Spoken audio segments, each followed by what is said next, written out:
Avoir de l'empathie, se mettre à la place de l'autre, s'émouvoir à la vue de son prochain qui est transporté de joie ou assailli de tristesse. Ce sont toutes des facultés que l'on connaît bien. Mais qu'est-ce qui les rend possibles? Des chercheurs ont découvert que ce sont des neurones bien particuliers au cœur de notre cerveau.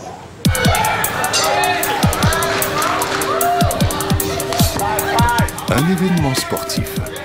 Dans l'arène, les boxeurs combattent. Les spectateurs, eux, regardent captivés par l'action. Ils vivent chaque coup que donne ou que reçoit leur favori. Pour cela, des neurones s'allument dans leur cerveau. Ce sont les neurones miroirs. Ils leur permettent de se connecter au spectacle, de s'imaginer à la place des boxeurs et de partager leurs défaites ou leurs victoires.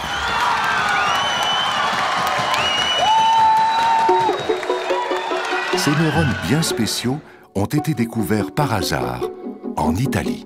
Des chercheurs étudiaient les neurones moteurs responsables d'un geste très simple chez les singes, la prise d'une cacahuète. Lorsque le singe prenait la cacahuète, les neurones s'activaient et l'influx nerveux produisait un bruit. Un jour, un chercheur a pris une cacahuète alors que le singe immobile regardait. Le bruit s'est fait entendre. Les neurones qui s'allumaient lorsque le singe faisait le geste s'allumaient aussi lorsque le singe observait quelqu'un faire le geste. Un neurone, deux fonctions. On venait de découvrir les neurones miroirs.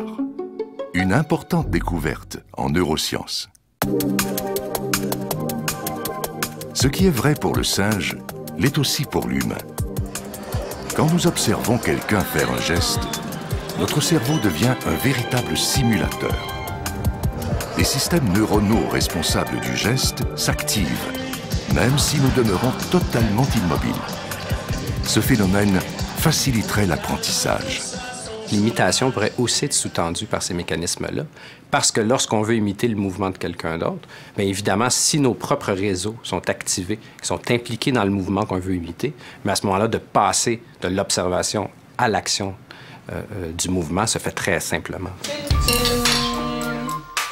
Chez l'humain, l'imitation est un mode d'apprentissage très efficace. Les enfants apprennent surtout en imitant les autres. En tout cas, on a hâte que ça soit fini. Aussi. Les systèmes miroirs joueraient également un rôle dans l'empathie. Ils permettraient de saisir, de deviner ce que ressentent les gens. Et alors, Marie-Christine, je vais te demander simplement de regarder l'écran d'ordinateur. Tu vas voir des images avec des expressions émotionnelles de visage, puis la seule chose que tu vas faire, c'est les regarder. Okay? Dans cette expérience, on présente au sujet des visages qui montrent des expressions de joie ou de colère. Des électrodes captent l'activité de deux muscles. L'un près de la bouche est associé à la joie, l'autre au niveau du sourcil, à la colère. À l'insu du sujet, dans le fond, c'est qu'il y a une activation musculaire très spécifique. C'est-à-dire que si j'observe une personne qui sourit de façon inconsciente et de façon très faible, les muscles, donc, qui sont impliqués dans le sourire, si moi-même je souriais, sont activés, sont contractés. Évidemment, très faiblement. Puis même chose pour un autre type d'émotion, pour la colère, par exemple. Lorsque j'observe la colère, je vais avoir une contraction musculaire des muscles qui sous-tendent l'expression de colère chez moi, même si, évidemment, je vais seulement l'observer chez quelqu'un d'autre. Dès qu'une image de joie ou de colère apparaît, l'un des muscles s'active. Mais notre cerveau ne se contente pas de simuler la mimique d'une émotion. Il fait beaucoup mieux. Dans une région du cerveau, c'est l'émotion elle-même qui se trouve reproduite.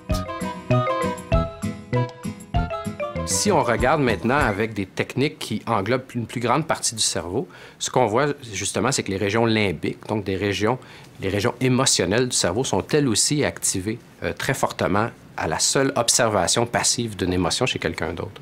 Donc, ces données-là montrent clairement que l'observation d'une émotion active ou recrute tout un réseau de neurones ou tout un réseau de régions corticales qui sont, à vrai dire, les mêmes, qui sont activées lorsque la personne elle-même ressent cette émotion-là. Observez ces enfants. 1, 2, 3. Nous avons demandé à l'un d'eux de goûter un citron. Regardez la grimace des autres. Leur système miroir fonctionne à merveille. Ils vivent le supplice de leur ami. Ils ont pour lui de l'empathie. Une qualité essentielle pour vivre en société. Non, parce qu'on joue pas au bébé, on joue au magasin. Qu'arrive-t-il si les systèmes miroirs sont déficients? Il a été suggéré très tôt qu'une des représentations pathologiques d'un problème de neurones miroirs pourrait être l'autisme. Pour différentes raisons, mais principalement, l'autisme se caractérise en partie par des problèmes sociaux, donc de mise en relation avec autrui. Puis les réseaux miroirs pourraient théoriquement être un des réseaux qui sous-tend ces comportements-là, des comportements sociaux, parce qu'ils permettent de se mettre, dans le fond, dans l'esprit ou dans la tête de quelqu'un d'autre. Donc, Marie-Christine, je vais te demander de regarder les vidéos qui vont être présentées à l'écran. Pendant ce temps-là, je vais stimuler ton cortex moteur droit ici. C'est bon? Hugo Théoret et son équipe ont mené des expériences pour comparer le système miroir de sujets normaux, comme ici, et d'autistes légers. Chez les autistes, la réponse miroir est faible. Et plus l'autisme du sujet est important, plus faible sera la réponse. Pour le moment, on ne sait pas si ce déficit des systèmes miroirs chez les autistes est la cause ou la conséquence de leur état. C'est clair que une personne qui n'a pas ces réseaux-là, puis on le voit chez les personnes avec autisme, ça n'élimine pas complètement la compréhension d'autrui. Les personnes avec autisme sont capables d'avoir des réactions empathiques, sont capables de comprendre ce qui se passe chez quelqu'un d'autre. Ce que les réseaux de neurones permettent, selon moi, c'est de permettre de faire ça très rapidement, de façon automatique. Donc, c'est un mécanisme automatique, inconscient. Un beau petit gars noir. Apprentissage, imitation, empathie, socialisation. Les systèmes miroirs auraient de multiples fonctions. D'une certaine façon, les systèmes miroirs nous aident à vivre en société, à vivre au diapason des autres. La prochaine fois qu'un spectacle ou un événement sportif nous fera vibrer, n'oublions pas d'en remercier les neurones miroirs. Ce sont eux qui nous mettent instantanément, sans même y réfléchir, en résonance avec le monde qui nous entoure.